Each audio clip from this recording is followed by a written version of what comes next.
Évangile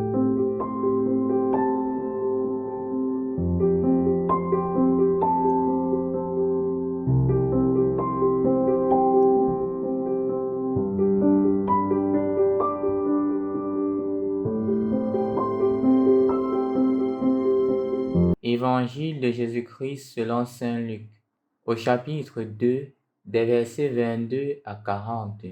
Quand fut accompli le temps prescrit par la loi de Moïse pour la purification, les parents de Jésus l'amenèrent à Jérusalem pour le présenter au Seigneur, selon ce qui est écrit dans la loi.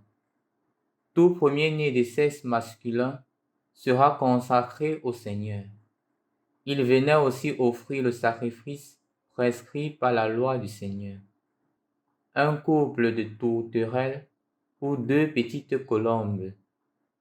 Or, il y avait à Jérusalem un homme appelé Siméon. C'était un homme juste et religieux, qui attendait la consolation d'Israël, et l'Esprit Saint était sur lui. Il avait reçu de l'Esprit Saint l'annonce qu'il ne verrait pas la mort avant d'avoir vu le Christ, le Messie du Seigneur. Sous l'action de l'Esprit, Siméon vint au temple. Au moment où les parents présentaient l'enfant Jésus pour se conformer au rite de la loi qui le concernait, Siméon reçut l'enfant dans ses bras et il bénit Dieu en disant: Maintenant, ô Maître souverain, tu peux laisser ton serviteur s'en aller en paix, selon ta parole. Car mes yeux ont vu le salut que tu préparais à la face des peuples, lumière qui se révèle aux nations et donne gloire à ton peuple Israël. Le père et la mère de l'enfant s'étonnaient de ce qui était dit de lui. Siméon les bénit, puis il dit à Marie sa mère: Voici que cet enfant provoquera la chute et le relèvement de beaucoup en Israël. Il sera un signe de contradiction. Et toi, ton âme sera transversée d'un glaive. Ainsi seront dévoilées les pensées qui viennent du cœur d'un grand nombre. Il y avait aussi une femme prophète, Anne, fille de Phanuel, de la tribu d'Azer. Elle était très avancée en âge. Après 7 ans de mariage, demeurée veuve, elle était arrivée à l'âge de 84 ans. Elle ne s'éloignait pas du temple, servant Dieu jour et nuit dans le jeûne et la prière. Subvenant à cette heure même, elle proclamait les louanges de Dieu et parlait de l'enfant à tous ceux qui attendaient la délivrance de Jérusalem. Lorsqu'ils eurent achevé tout ce que prescrivait la loi du Seigneur, ils retournèrent en Galilée, dans leur ville de Nazareth.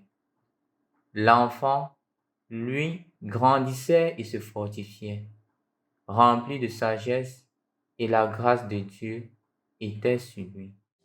Au nom du Père et du Fils et du Saint-Esprit, Amen. Loué soit Jésus-Christ. Aujourd'hui, nous célébrons la présentation du Seigneur et le Seigneur qui se présente à chacun d'entre nous, le Seigneur qui se présente à son peuple et le Seigneur qui se présente à toi chaque jour. L'effort est d'être capable de le découvrir, de le voir. En effet, chers frères et sœurs dans le Christ, aujourd'hui nous remarquons que le Seigneur se présente et ce n'est que 2 personnes qui le voient, Siméon et Anne. Pourquoi est-ce que Siméon et Anne ont été capables de voir le Seigneur? Parce qu'il y a une disposition du cœur, il y a une certaine mort en soi. Et mourant en soi, ils ont permis au Seigneur de prendre la place. C'est pour cela qu'on précise clairement leur état d'âme. On dit clairement que Siméon était un homme juste, un homme parfait, un homme saint.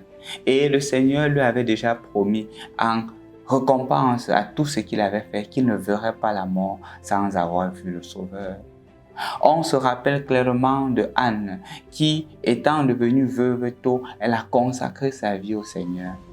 Ce n'est que cette disposition-là qui l'ont permis d'être en communion avec Dieu et de voir Dieu. comme pour dire que le Seigneur se présente à nous chaque jour. Mais il faudrait que chacun se dispose à l'accepter dans sa vie. Parfois, il se présente et on est incapable de le voir. Je me rappelle quand nous étions tout petits, on nous racontait l'histoire qu'il y a une fois, il y avait une dame qui attendait le Seigneur dans sa maison. Elle a balayé la maison, elle a préparé la meilleure nourriture, tout était en ordre. Et il y a un pauvre qui est venu toquer à la porte et qui a dit que s'il te plaît, pardon, j'ai faim, donne-moi la nourriture. Elle a dit que non, je ne te donne pas parce que le Seigneur est en train de venir. Un deuxième mendiant est venu, elle a refusé parce qu'elle disait qu'elle attend le Seigneur. Longtemps, le Seigneur n'est plus venu. Et c'est ainsi qu'elle se plaint à Dieu. Elle dit que je t'ai attendu chez moi, tu n'es pas venu. Le Seigneur lui dit, je suis venu sous la forme d'un mendiant, sous la forme d'un pauvre qui te demandait à manger et tu as refusé de me donner de quoi manger. J'étais là. Le Seigneur se présente aussi à toi aujourd'hui, ses chers frères et sœurs dans le Christ.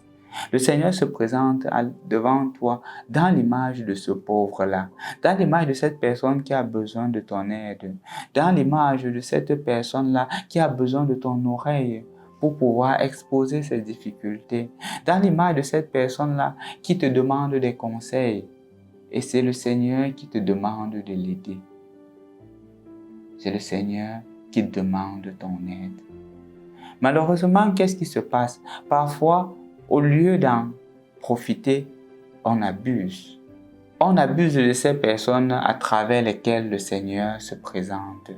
Et je crois que la lecture d'aujourd'hui, l'invitation d'aujourd'hui, c'est pour toi et pour moi d'être capable de trouver le Seigneur dans ces personnes-là.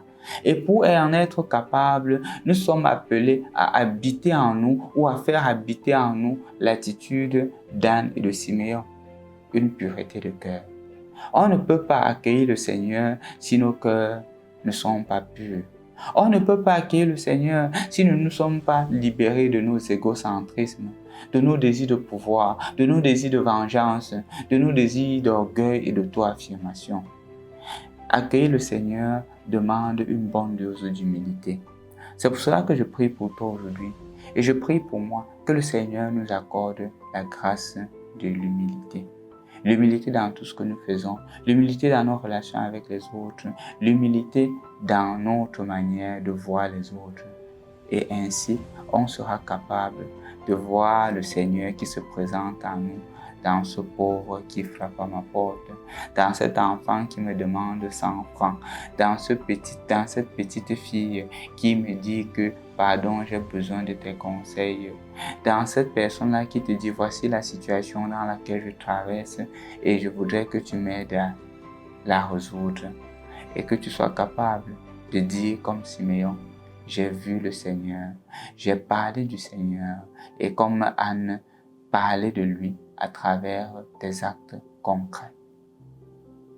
Au nom du Père et du Fils et du Saint-Esprit. Amen.